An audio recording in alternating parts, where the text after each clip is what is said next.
Necesitaba el dinero para ayer, exigió mi hijo Ricardo, dejando caer sobre la mesa de la cocina los documentos de la deuda de 300.000 euros de su esposa, como si fuera una simple factura de la luz. No me decepciones, mamá, añadió con esa voz fría que había heredado de su padre. Yo solo sonreí, sirviéndome más café mientras él revisaba mensajes en su móvil. 6 horas después, mi cuenta bancaria estaba a cero. Cuando regresaron esa tarde buscando el dinero, encontraron la casa vacía con solo un sobre solitario sobre la mesa de la cocina. Cuando lo abrieron, palidecieron. Pero antes de continuar, asegúrate de suscribirte al canal y déjanos un comentario. ¿Desde dónde nos estás viendo? Nos encanta saber hasta dónde llegan nuestras historias. El timbre sonó a las 7:30 de un martes cualquiera. 3 timbrazos insistentes, como si el mundo se estuviera acabando. Ya sabía quién era incluso antes de abrir la puerta. Mi hijo Ricardo solo aparecía sin avisar cuando necesitaba algo. Dejé mi taza de té a medio llenar sobre la encimera de la cocina y caminé despacio por el pasillo. A través de las ventanas del salón podía ver su coche, un todoterreno de lujo aparcado de cualquier manera en la entrada. Ricardo había heredado el olfato para los negocios de su padre, pero ni una pizca de su paciencia o consideración. Cuando abrí la puerta, ya estaba al teléfono, un sobre marrón en la otra mano. Su rostro, siempre tan parecido al de su padre, estaba tenso. «Mamá», dijo, pasando junto a mí sin darme un abrazo. «Solo un beso al aire. Tenemos que hablar». Ricardo fue directo a la cocina como si la casa todavía fuera suya, a pesar de haberse mudado hace más de 15 años. Se sentó en mi silla, puso el sobre la mesa y siguió revisando su móvil mientras yo lo seguía. «Un café me vendría bien», murmuró sin levantar la vista de la pantalla. Preparé el café mecánicamente. 10 años viuda, y seguía sirviendo a los hombres de mi vida como si fuera mi única función. Mientras colocaba la taza frente a él, noté lo tensas que se veían sus manos, los nudillos blancos mientras tecleaba. «Está bien, Fernanda. ¿Y los niños?», pregunté, refiriéndome a mi nuera y a los nietos que casi nunca veía. «Están bien», respondió Ricardo vagamente. Finalmente guardó el teléfono y tomó un sorbo de café.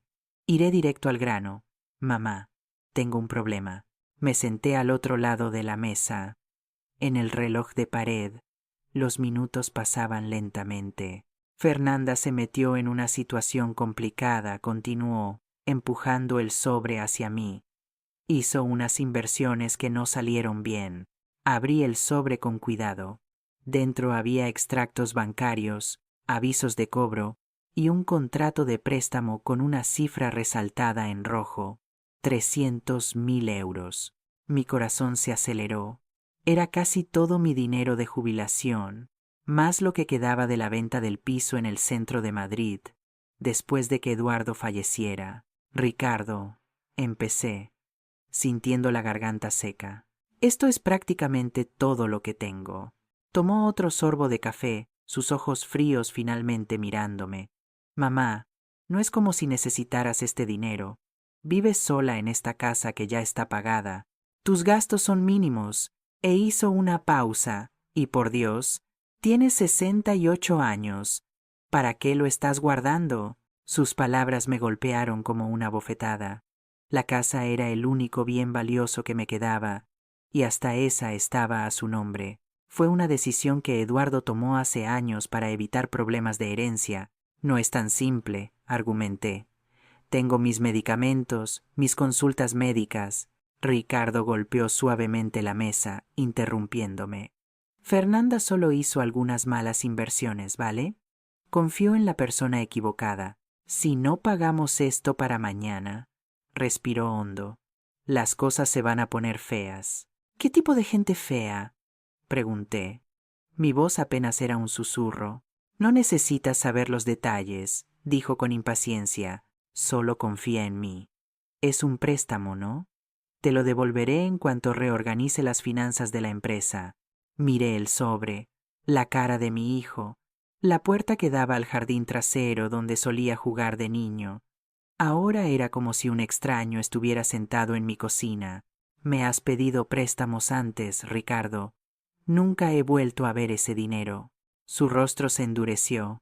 Esto es serio, mamá. No es momento para dramatismos. Se levantó, paseando por la cocina como un animal enjaulado. Soy tu único hijo, tu familia. Siempre dijiste que harías cualquier cosa por mí. Ahí estaba la manipulación que conocía tan bien, la misma que Eduardo usaba, la que había permitido toda mi vida. Necesito pensarlo, dije en voz baja. No hay tiempo para pensar. Ricardo alzó la voz. Necesito ese dinero en mi cuenta antes de que termine el día. Mañana es demasiado tarde. Se detuvo detrás de mi silla, colocando sus manos sobre mis hombros. Sentí su peso como cadenas. Mamá, dijo, su voz suavizándose. Sabes que no te lo pediría si no fuera importante. Es por la seguridad de Fernanda, por nuestra familia. Familia, la palabra que siempre funcionaba conmigo, como un hechizo mágico que me hacía doblarme, ceder, sacrificarse. De acuerdo, finalmente respondí. Te lo transferiré. El alivio en el rostro de Ricardo era casi palpable. Sonrió por primera vez desde que llegó. Esa sonrisa me recordó al niño que una vez fue. Gracias, mamá. Sabía que podía contar contigo. Miró su reloj. Tengo una reunión ahora, pero volveré esta noche para cenar y podemos arreglarlo todo. ¿Trato? Asentí, incapaz de hablar. Ricardo tomó la carpeta, me dio un beso rápido en la frente y se dirigió a la puerta. No me decepciones, mamá, añadió antes de irse, como si yo fuera la hija y él fuera el padre. La puerta se cerró de golpe, y me quedé sola en la cocina con su taza de café a medio vaciar y la certeza de que acababa de cometer un terrible error. A través de la ventana vi su coche alejarse a toda velocidad, levantando grava del jardín que había cuidado con tanto cariño. Fue entonces cuando una idea comenzó a formarse en mi mente. Una idea que la vieja Elena nunca habría considerado. Tomé el teléfono y marqué un número que no había usado en mucho tiempo. Marisa, soy Elena. Necesito tu ayuda. Mi amiga llegó en menos de media hora. Marisa y yo nos habíamos conocido en la universidad hace casi 50 años. Ella se convirtió en abogada mientras yo dejé los estudios para casarme con Eduardo. Nunca aprobó mis decisiones, pero siempre se mantuvo cerca, esperando pacientemente a que abriera los ojos. ¿300.000 euros? Marisa casi se atragantó con el té que le había servido. Elena, eso es una locura. Es todo lo que tienes. Negué con la cabeza, sintiendo el peso de la realidad. No es la primera vez, Marisa. El año pasado fueron 100.000 para una expansión del negocio. Antes de eso, 50.000 para resolver un problema con proveedores. Nunca he vuelto a ver ese dinero. Marisa dejó su taza sobre la mesa con un golpe seco. ¿Y por qué sigues dándoselo, Elena? Siempre has sido tan inteligente. ¿Cómo no puedes ver lo que está pasando? La pregunta me golpeó como un puñetazo. ¿Por qué seguía haciéndolo? ¿Era por amor? ¿Por miedo? ¿Por costumbre? Es mi hijo, respondí. La misma respuesta automática de siempre. Y tú eres su madre, no su banco, contraatacó Marisa. Eduardo te manipuló durante 30 años, y ahora Ricardo está siguiendo sus pasos. ¿Cuándo va a parar esto? Miré por la ventana hacia el jardín que había cultivado sola después de la muerte de Eduardo. Las rosas finalmente estaban floreciendo, después de años intentando crecer en tierra que no era adecuada para ellas. Como yo, habían persistido contra todo pronóstico. Hoy, respondí, sorprendiéndome a mí misma. Se detiene hoy. Marisa me miró, confundida. ¿Qué quieres decir? Respiré hondo, sintiendo algo dentro de mí romperse, y luego recomponerse de manera diferente. Quiero que me ayudes a transferir todo mi dinero a una cuenta que Ricardo no conozca, y quiero que me ayudes a salir de esta casa antes de que regrese. Los ojos de Marisa se abrieron como platos. Luego, una sonrisa lenta se extendió por su rostro. Elena Martínez Romero, he esperado casi 50 años para escucharte decir algo así. Sacó su móvil de su bolso. Tengo un apartamento de verano en Málaga que está vacío. Las llaves están en mi oficina. ¿Cuánto tiempo tenemos antes de que regrese?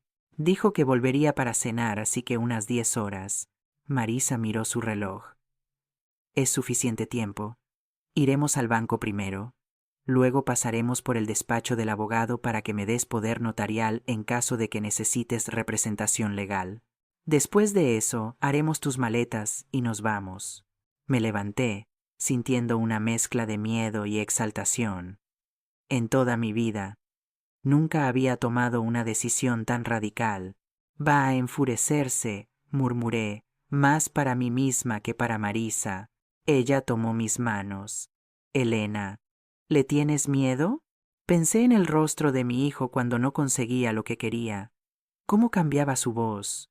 ¿Cómo se endurecían sus ojos? Sí, admití, de la misma manera que le tenía miedo a su padre. Entonces es hora de dejar de tener miedo. Marisa apretó mis manos.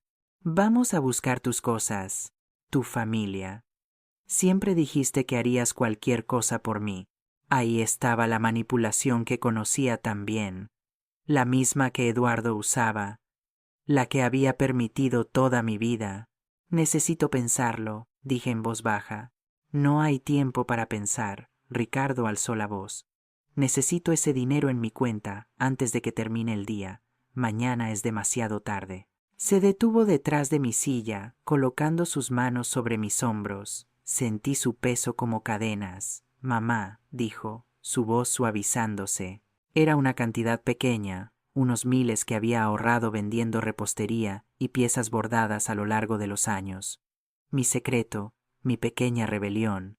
Tomé el marco con la foto de mi madre y dudé sobre el que tenía a mi hijo Ricardo de niño.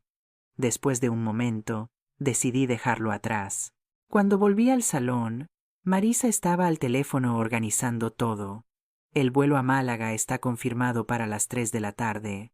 Todavía tenemos tiempo para ir al banco y al despacho del abogado. En el banco, el director parecía sorprendido por mi solicitud de transferir todo el dinero a una cuenta nueva. Señora Martínez, ¿está segura? Es una cantidad considerable. Absolutamente, respondí, firmando los documentos. Y necesito que esta transacción no aparezca en ningún extracto enviado a mi dirección residencial. Mientras esperábamos a que se procesara la transferencia, Marisa me miró con curiosidad. ¿Qué vas a dejar para Ricardo? ¿Algún tipo de explicación? Pensé por un momento. Una nota, decidí, y una lección que debería haber aprendido hace mucho tiempo. Cuando volvimos a la casa, escribí cuidadosamente una nota en un papel y la dejé sobre la mesa de la cocina. Decía, soy yo quien está decepcionada. La venganza es un plato que se sirve frío. Al salir por la puerta con mi maleta, miré hacia atrás a la casa que había sido mi prisión durante tantos años. En el jardín, las rosas se mecían con la brisa, libres y fuertes, tal como yo lo sería desde ese día.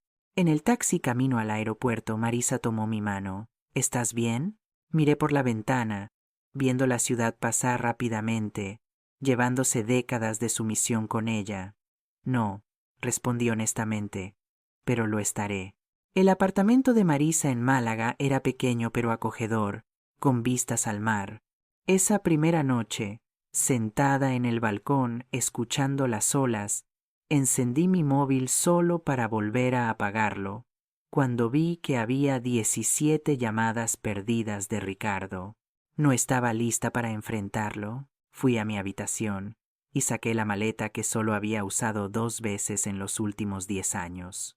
Abrí el armario y comencé a elegir ropa, pero pronto me di cuenta de que no quería llevar mucho de esa vida, solo lo esencial, algunas prendas, mis medicamentos, documentos importantes y las pocas joyas que tenían valor sentimental. En el fondo del cajón de la cómoda, encontré la pequeña caja de madera donde guardaba el único dinero que Eduardo nunca supo que tenía. En uno de los mensajes de voz, Ricardo alternaba entre súplicas desesperadas y amenazas veladas. Mamá, por favor llámame, estoy preocupado por ti. Y luego, No puedes simplemente desaparecer así. La casa está a mi nombre, ¿recuerdas? Piensa bien en lo que estás haciendo. Una semana después de mi escape, comencé a reconstruir mi vida. Abrí una cuenta en un banco nuevo. Alquilé un pequeño apartamento cerca de la playa y comencé a buscar algo para ocupar mi tiempo. Te encontrará eventualmente, dijo Marisa mientras me servía una copa de vino. Necesitamos un plan a largo plazo. Asentí, sintiéndome extrañamente tranquila. Nunca pensé que tendría el valor de hacer esto. Siempre supe que lo tenías. Marisa sonrió. Solo necesitabas un pequeño empujón. En los días siguientes, mi teléfono siguió sonando. Ricardo, su esposa Fernanda, incluso mi hermana Juana, que probablemente había sido reclutada para intentar localizarme. ¿Y qué le dijiste? Le dije que estabas perfectamente cuerda y que si continuaba con las amenazas solicitaría una orden de alejamiento. Marisa se rió. Se puso rojo como un tomate. No creo que nadie le haya plantado cara antes.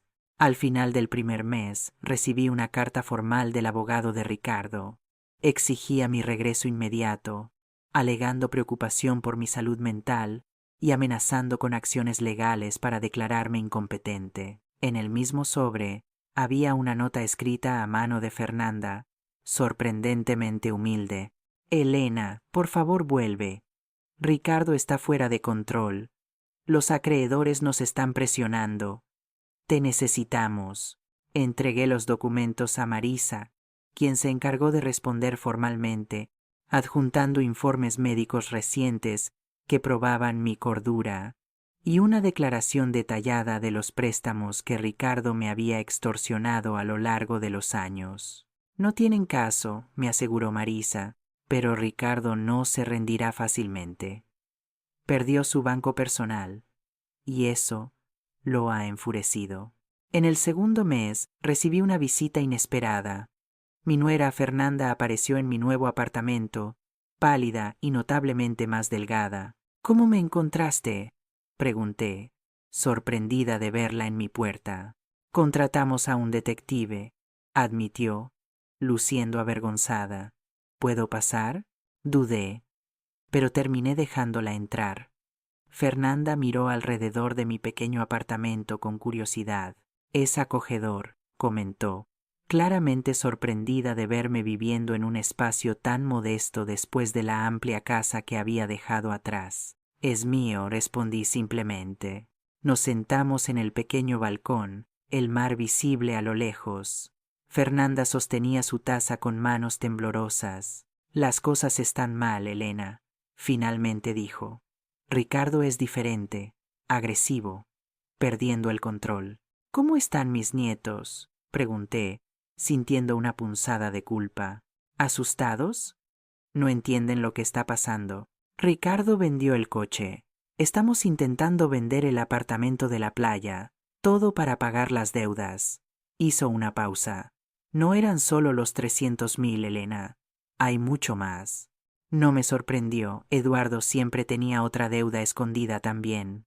Entonces no viniste aquí para convencerme de que vuelva, afirmé.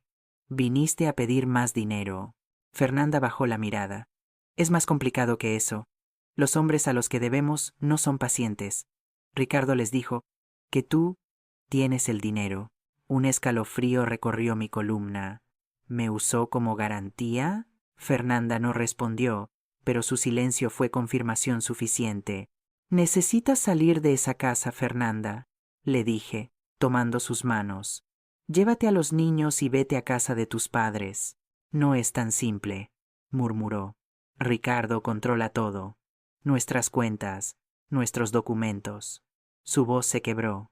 No sé cómo salir. De la misma manera que tú no sabías. Sus palabras me conmovieron profundamente. Era verdad. Durante décadas no supe cómo salir, cómo romper el ciclo, hasta que finalmente encontré el valor. Puedo ayudarte, ofrecí. No con dinero, pero a salir. Fernanda me miró con una mezcla de esperanza y miedo. Nos encontrará, igual que te encontró a ti. Entonces estaremos preparadas cuando lo haga, respondí con una confianza que nunca había sentido antes. Pero primero, necesitamos sacarte a ti y a los niños de esa casa. Después de que Fernanda se fue, con un plan trazado y mi nuevo número de teléfono cuidadosamente escondido en su bota, me senté en el balcón viendo la puesta de sol. El horizonte naranja parecía ser un símbolo de mi propia transformación. De la oscuridad a la luz. Mi teléfono sonó. Era Marisa. «Fernanda te encontró, ¿verdad?», preguntó sin rodeos. «¿Cómo lo supiste?». Ricardo apareció en mi oficina otra vez. Esta vez con uno de sus acreedores. Un tipo aterrador con cicatrices en la cara. Hicieron amenazas veladas queriendo saber dónde estabas. Mi estómago se hundió. ¿Qué les dijiste? Que si te ponían un dedo encima, a ti, a mí o a cualquiera relacionado con este caso, me aseguraría de que pasaran el resto de sus vidas tras las rejas. Marisa hizo una pausa. «Elena, esto se está poniendo peligroso. Ricardo está desesperado». «Lo sé», respondí, viendo el último rayo de sol desaparecer sobre el horizonte. «Y la gente desesperada hace cosas desesperadas». A la mañana siguiente me despertaron golpes insistentes en la puerta. Por un momento aterrador pensé que Ricardo me había encontrado, pero cuando miré por la mirilla vi a una mujer que no reconocía. «¿Señora Elena Martínez?», preguntó cuando abrí la puerta parcialmente, manteniendo la cadena de seguridad puesta. «Sí, soy yo. Soy la inspectora Olivia Ramírez», mostró una placa. «Policía Nacional». «Necesitamos hablar sobre su hijo, Ricardo Martínez». Mi corazón se aceleró. «¿Le pasó algo?». La expresión de la inspectora permaneció neutral. «Físicamente está bien, ¿puedo pasar?». La dejé entrar y le ofrecí café, que aceptó. Mientras preparaba las tazas en la pequeña cocina, intenté controlar mis manos temblorosas. «Señora Martínez», comenzó la inspectora, sentándose en el sofá. «Su hijo está siendo investigado por fraude financiero, falsificación de documentos y posible vinculación con prestamistas ilegales. Nos gustaría saber si tenía algún conocimiento de estas actividades». Sentí como si el suelo hubiera desaparecido bajo mis pies. Una parte de mí siempre supo que Ricardo no era honesto en sus negocios, igual que su padre no lo había sido, pero escuchar las palabras investigación policial hacía que todo fuera terriblemente real. «No», respondí honestamente. Sabía que tenía problemas financieros, pero no la magnitud ni la naturaleza de ellos. La inspectora escribió algo en su libreta. «Usted dejó su casa repentinamente hace 2 meses, ¿correcto? ¿Puede decirnos por qué?». Le conté todo. Los préstamos sucesivos, las promesas incumplidas, la presión emocional, la exigencia de los 300.000 euros. La inspectora escuchó sin interrumpir, solo haciendo notas ocasionales. «¿Usó su nombre en algún documento?». «¿Le pidió que firmara papeles sin explicar de qué se trataban?». Pensé por un momento. «Hace unos años me pidió que firmara algunos documentos para facilitar transferencias financieras en caso de que necesitara ayuda. Dijo que era para mi protección en la vejez». La inspectora asintió. «Encontramos varias transacciones sospechosas en cuentas abiertas a su nombre, señora Martínez. Cuentas que probablemente no sabía que existían». Cerré los ojos, sintiendo una ola de náusea. Ricardo no solo me había manipulado, había robado mi identidad. «¿Qué pasa ahora?», pregunté, intentando mantener la compostura. «Continuaremos con la investigación. Necesitaremos su declaración formal pronto». Hizo una pausa. «Debo advertirle que su hijo probablemente será imputado en las próximas semanas, y considerando a las personas con las que se involucró, sería prudente reforzar su seguridad». Después de que la inspectora se fue, llamé a Marisa, quien prometió volar a Málaga en el próximo vuelo. «Siempre supe que Ricardo estaba metido en cosas turbias», dijo, «pero nunca imaginé que llegaría a este punto». Esa tarde recibí un mensaje de Fernanda. Se enteró de nuestro plan. «Estoy encerrada en la habitación con los niños. Está rompiendo todo. Mi sangre se heló. Inmediatamente llamé a la inspectora Ramírez, quien prometió enviar un coche patrulla a la dirección de Ricardo. Las siguientes horas fueron un borrón de llamadas, mensajes y actualizaciones fragmentadas. Al caer la noche, todo lo que sabía era que Fernanda y mis nietos estaban a salvo en un refugio, y que Ricardo había sido detenido para interrogatorio después de resistirse a la intervención policial.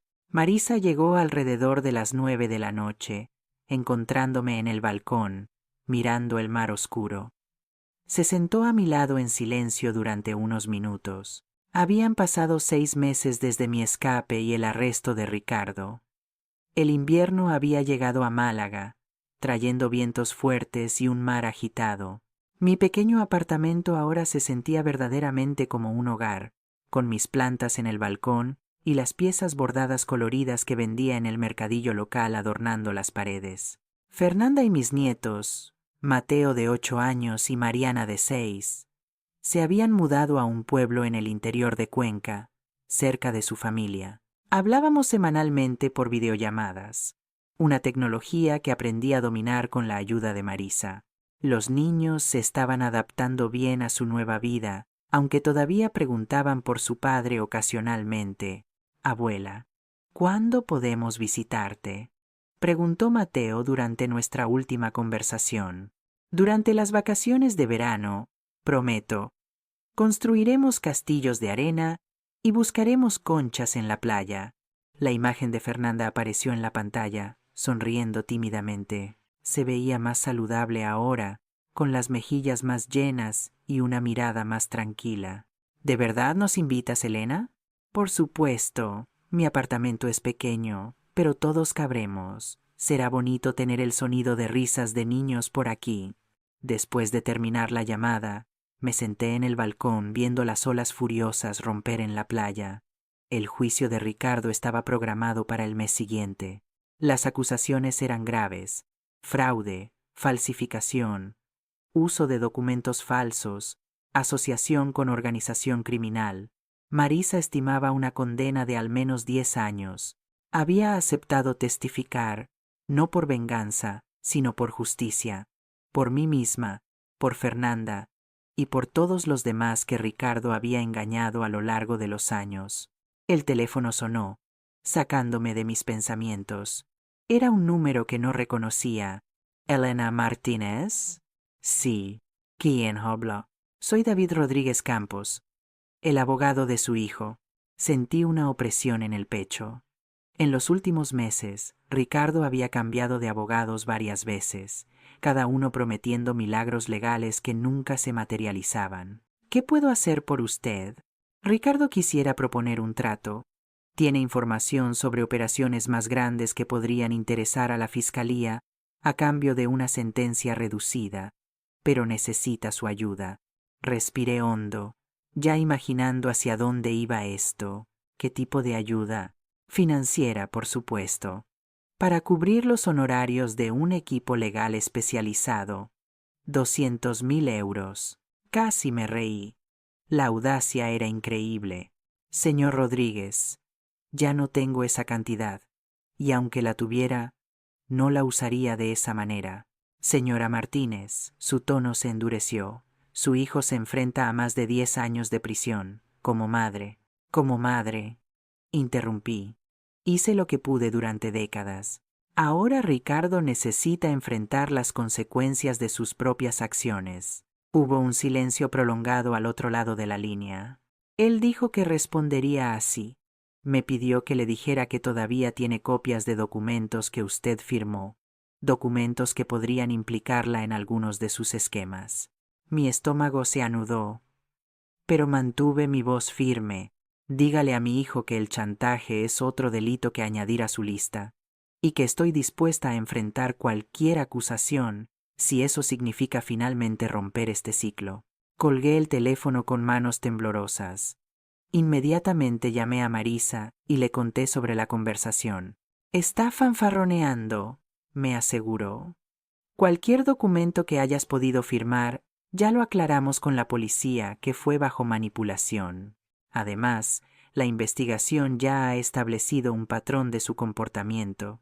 Aún así, esa noche fue difícil. Me quedé despierta repasando mentalmente cada papel que había firmado a lo largo de los años a petición de Ricardo o Eduardo. ¿Cuántos contratos? ¿Cuántos poderes notariales? ¿Cuántos documentos que apenas leí, confiando en que mi esposo o mi hijo tenían mis mejores intereses en mente? A la mañana siguiente, me despertaron golpes en la puerta. Era la inspectora Ramírez otra vez, acompañada de otro oficial. Señora Martínez, necesitamos que venga con nosotros a la comisaría. Ha habido un desarrollo en el caso de su hijo. En el camino, la inspectora explicó que Ricardo había intentado sobornar a un guardia para conseguir un teléfono móvil de contrabando en su celda. El guardia, que era parte de una operación interna, había grabado todo. En la comisaría, me mostraron la transcripción de una llamada que Ricardo pretendía hacer en cuanto tuviera el teléfono. Era a uno de los hombres a los que debía dinero, ofreciendo mi dirección en Málaga como garantía de que pagaría sus deudas. Mi madre tiene dinero escondido. Si no puedo pagar, ya sabes dónde encontrarla. Leí las palabras sintiendo un frío que parecía venir desde dentro de mis huesos. Mi propio hijo estaba dispuesto a poner mi vida en riesgo para salvar la suya. Señora Martínez, la inspectora habló suavemente. Considerando esta nueva evidencia, le estamos ofreciendo protección policial temporal y le sugerimos encarecidamente que considere reubicarse una vez más. Volví a casa, escoltada por un oficial. Marisa ya estaba allí, habiendo sido informada por la inspectora. Me abrazó en cuanto entré. Ya estoy buscando un nuevo lugar para ti, una urbanización cerrada con seguridad. Miré alrededor de mi pequeño apartamento, las plantas que había cuidado con tanto cariño, las cortinas coloridas que había cosido, la vista al mar que me traía paz cada mañana. No, dije, sorprendiéndome a mí misma. No voy a huir otra vez. No voy a dejar que Ricardo siga controlando mi vida, incluso desde detrás de las rejas. Marisa me miró con una mezcla de preocupación y admiración. Elena, estos hombres son peligrosos. Lo sé, y voy a tomar todas las precauciones necesarias. Pero este es mi hogar ahora, el primero que verdaderamente elegí para mí misma. No voy a renunciar a él. En los días siguientes instalamos un sistema de seguridad completo. Cámaras, alarmas, cerraduras reforzadas. La policía aumentó las patrullas en el vecindario y 2 oficiales de civil se turnaban en un coche aparcado frente al edificio. Fernanda me llamó presa del pánico después de ser informada de la situación. Elena, ven aquí. Quédate con nosotros, por favor. Estoy segura, cariño, la tranquilicé. Y tengo una vida aquí ahora, mis mercadillos de artesanía, mis amigas, mis clases de natación para mayores. Me reí levemente. A los 68 años finalmente descubrí quién soy cuando no estoy cuidando de hombres ingratos. Una semana después, cuando el pánico inicial había disminuido, recibí un sobre oficial. Era una citación para testificar en el juicio de Ricardo, programado para dentro de 2 semanas. Marisa, que se había quedado en Málaga conmigo, revisó el documento. ¿Estás lista para esto? Enfrentarlo en el tribunal no será fácil. Miré hacia la ventana, hacia el mar que se había convertido en mi confidente. Estoy lista. El juzgado era un edificio imponente en el centro de Valladolid. Estaba de vuelta en Castilla por primera vez desde mi escape, sintiendo una extraña desconexión de las calles que habían sido mi hogar durante décadas. Marisa conducía mientras yo observaba el paisaje urbano pasar por la ventana. ¿Nerviosa?, preguntó cuando aparcamos. Extrañamente, no, respondí. Siento que estoy cerrando un capítulo. Finalmente, en la sala del tribunal me senté junto a Marisa en la primera fila. La fiscal, una mujer de mediana edad con ojos astutos, vino a saludarnos antes de que comenzara la sesión. Señora Martínez, su testimonio será crucial hoy. Ricardo está intentando presentarse como una víctima de las circunstancias, manipulado por asociados más poderosos. Siempre fue bueno presentándose como víctima, comenté. La puerta lateral se abrió y Ricardo entró, escoltado por 2 guardias. Estaba más delgado, su rostro marcado por profundas ojeras. Nuestros ojos se encontraron por un momento. Los suyos suplicantes, los míos firmes. El juez entró y todos se pusieron de pie. El juicio comenzó con formalidades procesales, seguidas por el testimonio de peritos forenses que detallaron la complejidad de los esquemas financieros de Ricardo. Cuando finalmente llamaron mi nombre, caminé hacia el estrado con pasos lentos pero determinados. Después del juramento, la fiscal comenzó. Señora Martínez, ¿puede decirnos sobre su relación con el acusado, su hijo? Miré directamente a Ricardo mientras hablaba. Lo crié sola después de la muerte de mi esposo hace 10 años. Antes de eso, vivimos como una familia aparentemente normal. Solo aparentemente. ¿Qué quiere decir? Mi esposo Eduardo, el padre de Ricardo, también era manipulador y controlador financieramente. Ricardo aprendió del mejor. La fiscal asintió. ¿Puede detallar cómo su hijo la manipuló financieramente?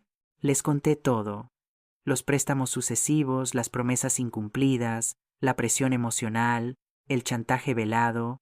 En el último episodio, exigió 300.000 euros, prácticamente todos mis ahorros, para supuestamente pagar una deuda de su esposa. Cuando me di cuenta de que nunca volvería a ver ese dinero, igual que no había visto las cantidades anteriores, decidí irme. ¿Qué la hizo tomar esa decisión después de tantos años de ceder a sus demandas? Pensé por un momento. Fue el desprecio en su voz, respondí honestamente. Cuando dijo, no me decepciones, mamá.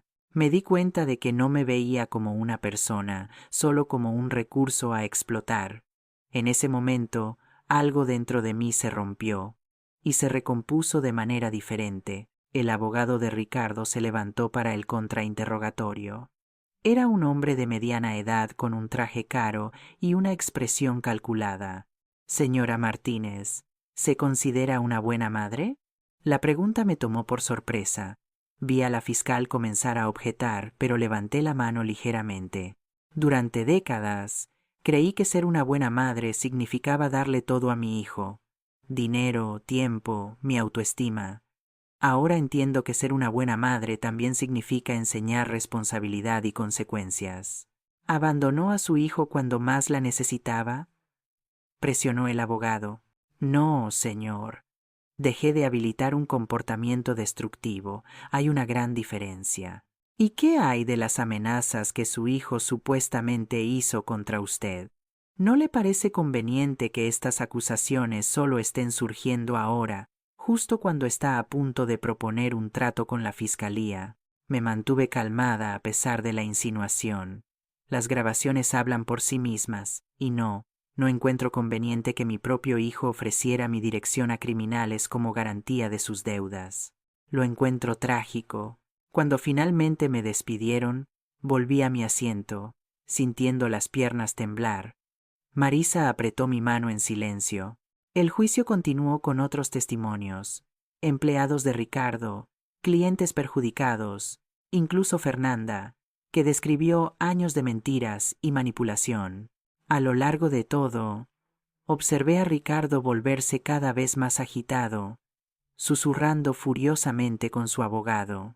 Al final del día, cuando el juez anunció un receso hasta la mañana siguiente, Ricardo me miró una última vez antes de ser llevado. Ya no había súplica en sus ojos, solo un odio frío que me hizo estremecerme. De vuelta en el hotel esa noche, no pude dormir. La expresión de Ricardo me perseguía. Era la misma expresión que Eduardo solía tener cuando no conseguía lo que quería. Una mezcla de rabia y cálculo, como si estuviera planeando su próximo movimiento. Por la mañana, volvimos al juzgado para escuchar los alegatos finales. La fiscal presentó un caso sólido, detallando años de fraude y manipulación. El abogado de Ricardo intentó pintarlo como un empresario en apuros que cometió errores, pero no crímenes intencionales. Cuando el juez se retiró a deliberar, Marisa y yo fuimos a un café cercano. Estaba distraída removiendo mi café cuando noté a un hombre sentado unas mesas más allá, observándonos. Cuando nuestros ojos se encontraron, rápidamente desvió la mirada. «Marisa», susurré. «¿Ese hombre nos está observando?» Miró discretamente. Debe ser un periodista. El caso ha tenido algo de atención mediática local, pero algo en la postura del hombre, la forma en que evitaba el contacto visual mientras claramente nos monitoreaba, me alarmó. «Volvamos al juzgado», sugerí. Al salir, noté que el hombre también se levantaba. En el camino de vuelta, mantuvo su distancia, pero continuó siguiéndonos. En el juzgado, mencioné el incidente a uno de los oficiales de policía, quien prometió estar atento. La sesión se reanudó con el juez regresando para anunciar su decisión. En el caso del Estado contra Ricardo Eduardo Martínez Vega, este tribunal lo encuentra culpable de todos los cargos. Una ola de alivio me invadió, inmediatamente seguida de una tristeza profunda. Mi hijo, el niño que una vez acuné en mis brazos, ahora era oficialmente un criminal convicto. El juez continuó, detallando la sentencia. 12 años de prisión con posibilidad de libertad condicional después de 4 años, además de multas y restitución a las víctimas. Ricardo permaneció impasible durante la sentencia. Cuando los guardias se acercaron para llevárselo, se volvió en mi dirección. «Esto no ha terminado», dijo lo suficientemente alto para que yo lo escuchara. «Vas a arrepentirte de esto». Al salir del juzgado, volví a notar al mismo hombre observando desde la distancia. Esta vez se lo señalé directamente al oficial que nos acompañaba. El hombre se dio cuenta y rápidamente desapareció entre la multitud. «Necesitamos volver a Málaga hoy», le dije a Marisa mientras caminábamos hacia el coche. «No me siento segura aquí». En la semana siguiente al juicio, intenté volver a mi rutina en Málaga. La protección policial se había reducido a patrullas periódicas, ya que las amenazas de Ricardo parecían menos viables ahora que estaba condenado y bajo vigilancia constante. Una tarde, mientras regresaba del mercadillo donde vendía mis piezas bordadas, noté un coche desconocido aparcado cerca de mi edificio. Algo en el vehículo me puso en alerta máxima. Tal vez era el hecho de que las ventanas eran demasiado oscuras, o que estaba estratégicamente posicionado para tener vista de la entrada del edificio. En lugar de entrar al edificio, pasé de largo y llamé a la inspectora Ramírez. «Puede que no sea nada», admitió, «pero no está de más verificar. Quédese en un lugar público mientras enviamos a alguien». Entré a un café cercano y esperé, observando a través de la ventana. 20 minutos después, un coche patrulla se acercó al vehículo sospechoso. 2 hombres salieron rápidamente e intentaron alejarse, pero fueron interceptados por la policía. Mi teléfono sonó. Era la inspectora. «Señora Martínez, atrapamos a 2 individuos con antecedentes penales. Tenían armas no registradas y su dirección escrita en un papel». Un escalofrío recorrió mi columna. «Los asociados de Ricardo. Probablemente. Los estamos interrogando ahora. ¿Tiene un lugar seguro donde pueda quedarse unos días?» Llamé a Marisa inmediatamente. Su respuesta fue rápida y decisiva. «Voy a buscarte en 1 hora. Iremos a mi casa de playa en Nerja. Nadie sabe de ella». Volví a mi apartamento, escoltada por la policía, para empacar algunas pertenencias esenciales. Mientras empacaba apresuradamente una maleta, miré alrededor del hogar que había construido con tanto cariño. Una vez más, necesitaba huir. O tal vez no. Un pensamiento comenzó a formarse en mi mente. Una idea que le habría parecido absurda a la vieja Elena, pero que ahora tenía perfecto sentido. Cuando Marisa llegó, le expliqué mi plan. «Es arriesgado», advirtió. «Vivir con miedo es más arriesgado», respondí, «y estoy cansada de esconderme». Al día siguiente, en lugar de esconderme en Nerja, volví a mi apartamento, esta vez con un objetivo claro. Con la ayuda de la inspectora Ramírez y su equipo, tendimos una trampa. Los dos hombres arrestados habían sido persuadidos a cooperar a cambio de sentencias reducidas. Revelaron que Ricardo, usando el teléfono de otro recluso durante las horas de visita, había contratado a una tercera persona para darme un susto, un eufemismo para algo mucho más siniestro. No le importa si te lastiman de verdad, explicó la inspectora. Solo quiere que sepas que todavía tiene poder incluso desde dentro de la prisión. El plan era simple. Yo mantendría mi rutina normal, fingiendo no saber nada, mientras oficiales de civil monitoreaban cada uno de mis movimientos. Cuando el hombre de Ricardo apareciera, sería arrestado infraganti. Durante 3 días, viví en un estado de alerta constante. Cada ruido me hacía saltar. Cada extraño en la calle parecía una amenaza. En la mañana del 4.º día, mientras regaba las plantas del balcón, noté a un hombre apoyado en un poste al otro lado de la calle, observándome directamente. Nuestros ojos se encontraron brevemente antes de que entrara al apartamento y le hiciera una señal a la oficial disfrazada de empleada de limpieza que estaba limpiando mi sala. «Es él», susurré. «Estoy segura». El hombre continuó observando el edificio durante aproximadamente media hora. Luego, lentamente, comenzó a cruzar la calle hacia la entrada. Me senté en el sofá del salón, frente a la puerta, y esperé.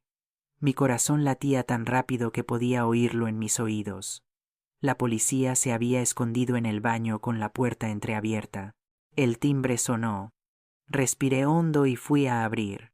«¿Señora Elena Martínez?», preguntó el hombre, un individuo de aspecto común que podría pasar desapercibido fácilmente en una multitud. «Sí, tengo un mensaje de su hijo». Antes de que pudiera hacer cualquier movimiento, 3 oficiales emergieron de diferentes puntos del pasillo, reduciéndolo rápidamente.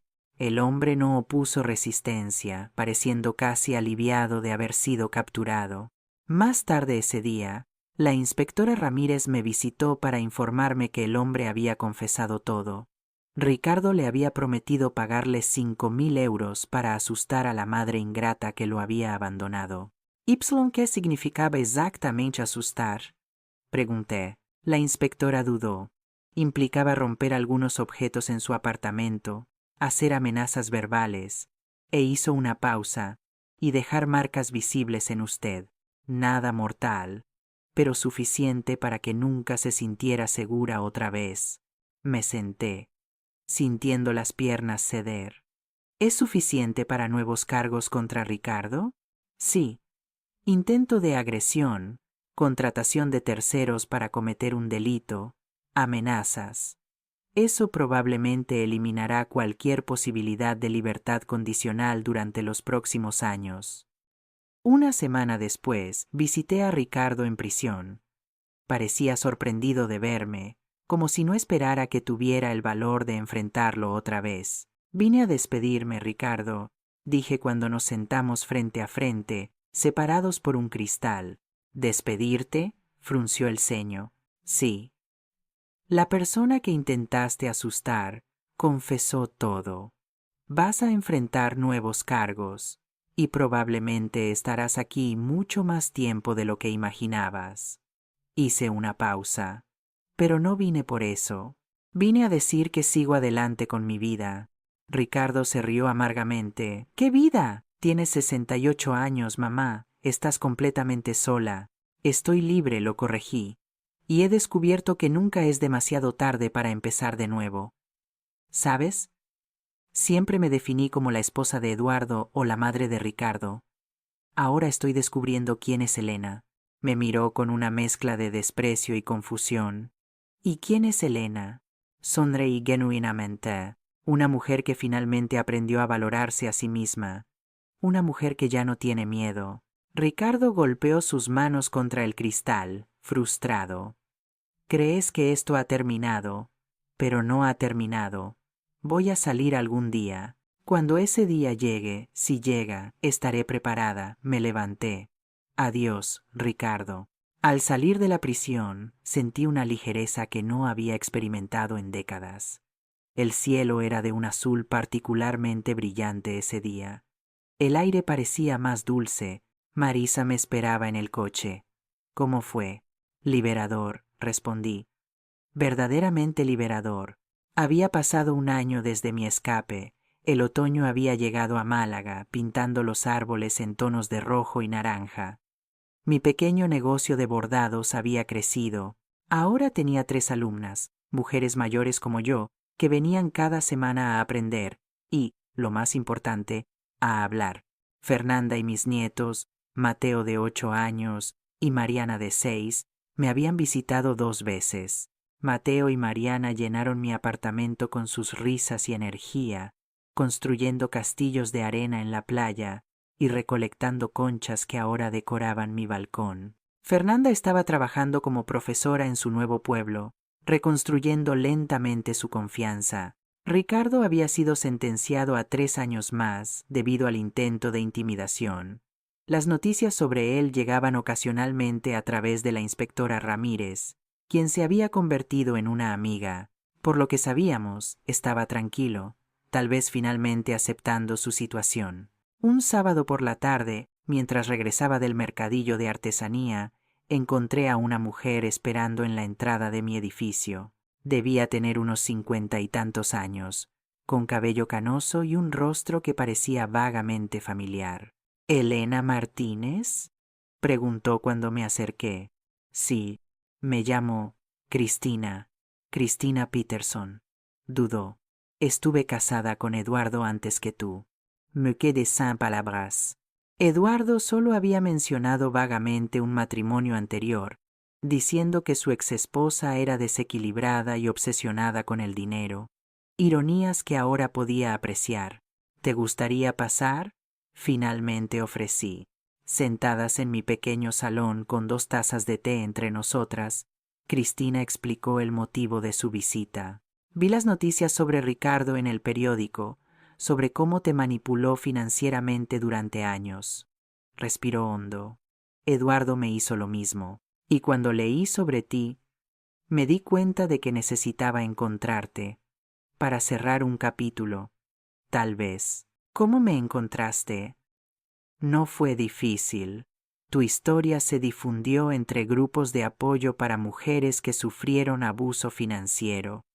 Te has convertido en una especie de símbolo de resistencia.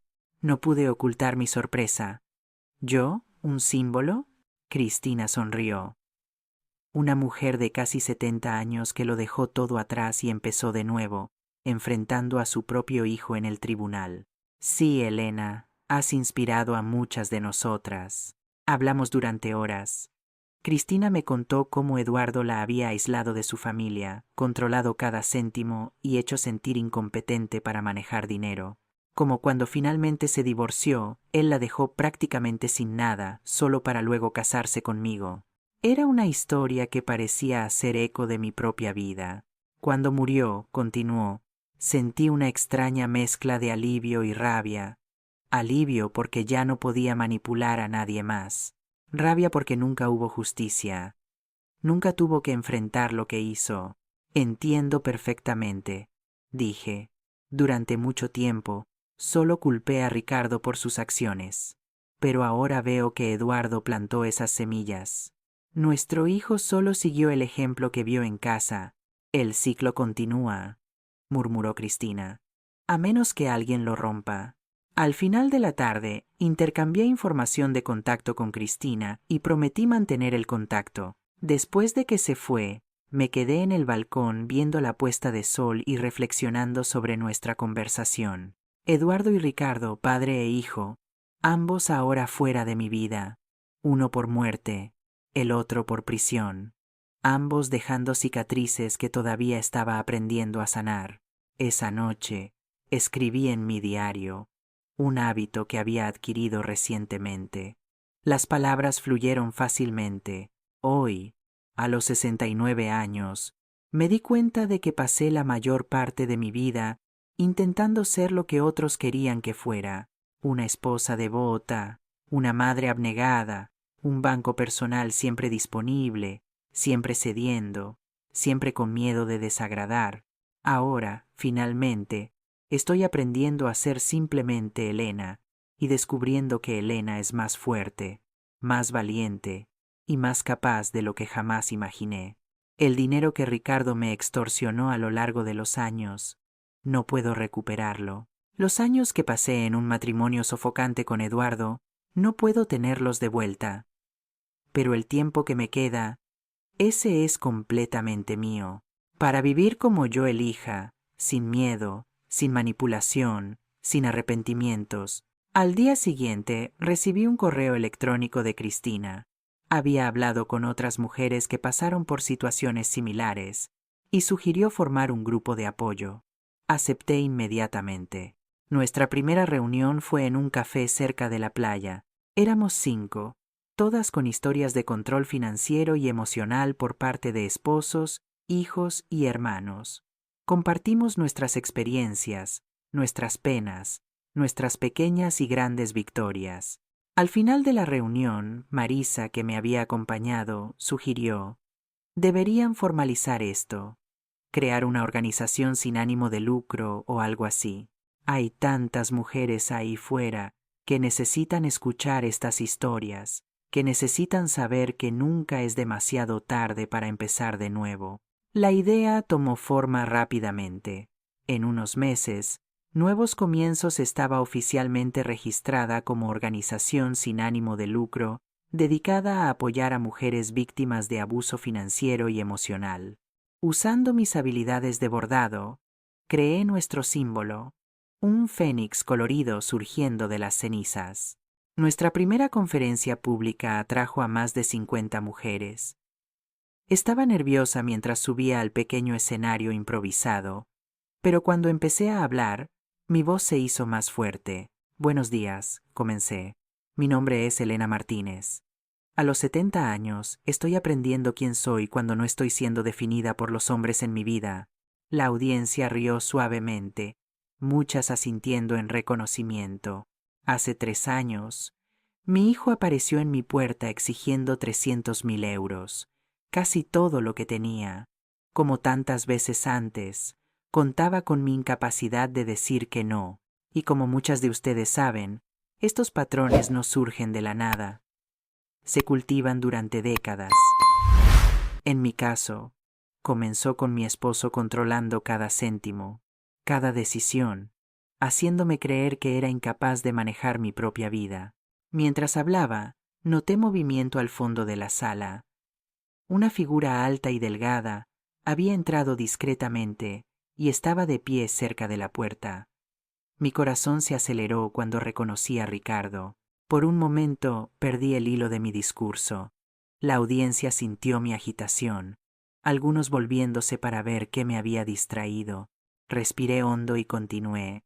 El momento más difícil y más liberador de mi vida fue cuando finalmente dije que no, cuando salí por la puerta con solo una maleta y la determinación de no ser más una extensión de la cuenta bancaria de alguien más. Hablé durante 30 minutos más, consciente de la presencia silenciosa de Ricardo al fondo de la sala. No intentó acercarse, solo escuchó. Cuando terminé recibí una ovación de pie. Las mujeres se acercaron a mí para compartir sus historias, pedir consejos y ofrecer agradecimientos. Ricardo se quedó donde estaba, esperando pacientemente a que la multitud se dispersara. Finalmente, cuando el salón estaba casi vacío, se acercó lentamente. Parecía inseguro, vulnerable de una manera que nunca había visto antes. Hola, dijo simplemente. Hola, respondí. Tu discurso fue poderoso y doloroso de escuchar. Hizo una pausa. Gracias por las herramientas de jardinería. Estuvimos en un silencio incómodo. 2 personas que una vez estuvieron tan cerca, ahora prácticamente extraños. ¿Cómo supiste del evento? Finalmente pregunté. Fernanda lo mencionó en una carta. Pedí permiso especial para venir solo a escuchar. Asentí, notando cómo estaba respetando límites, pidiendo permiso en lugar de asumir derechos. ¿Estás bien?, pregunté genuinamente curiosa. Soy diferente, respondió, después de un momento de reflexión, aprendiendo a vivir con las consecuencias de mis decisiones, aprendiendo a existir sin manipular o controlar. Me miró directamente. que las personas no son medios para un fin. Hablamos durante casi una hora. No hubo grandes revelaciones ni reconciliaciones dramáticas, solo dos adultos compartiendo experiencias honestamente, tal vez por primera vez. Cuando nos despedimos, Ricardo preguntó, ¿podemos hacer esto otra vez alguna vez? Tal vez, respondí, un paso a la vez. A la mañana siguiente, mientras caminaba por la playa con Marisa, reflexioné sobre el encuentro. ¿Crees que ha cambiado realmente?, preguntó mi amiga. Creo que lo está intentando, respondí honestamente, y eso es más de lo que Eduardo jamás hizo. ¿Y tú? ¿Estás lista para perdonar? Observé las olas rompiendo en la arena, su ritmo eterno de destrucción y renovación.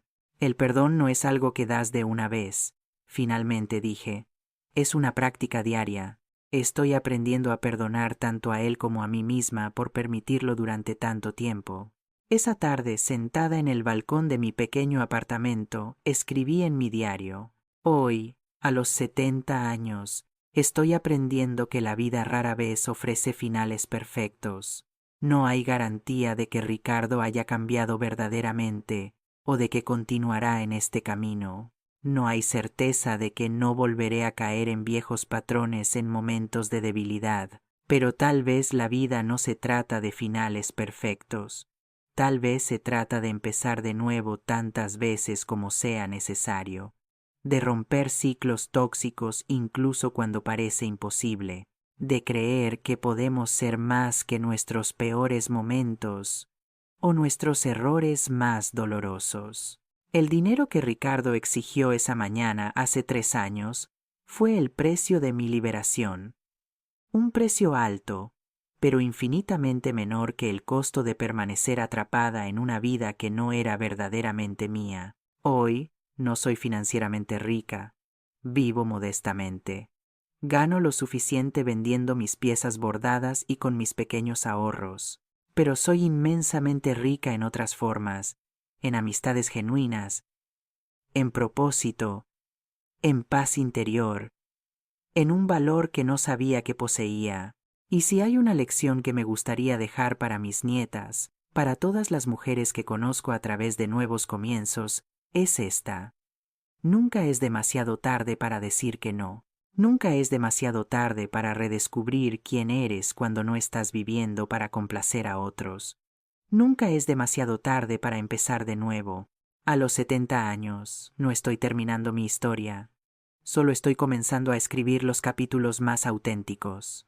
Cerré el diario y observé la puesta de sol pintar el cielo en tonos de naranja y púrpura. Mañana sería otro día de trabajo en la organización. Otra oportunidad para transformar mi dolor en propósito, mi experiencia en guía para otros. El timbre sonó.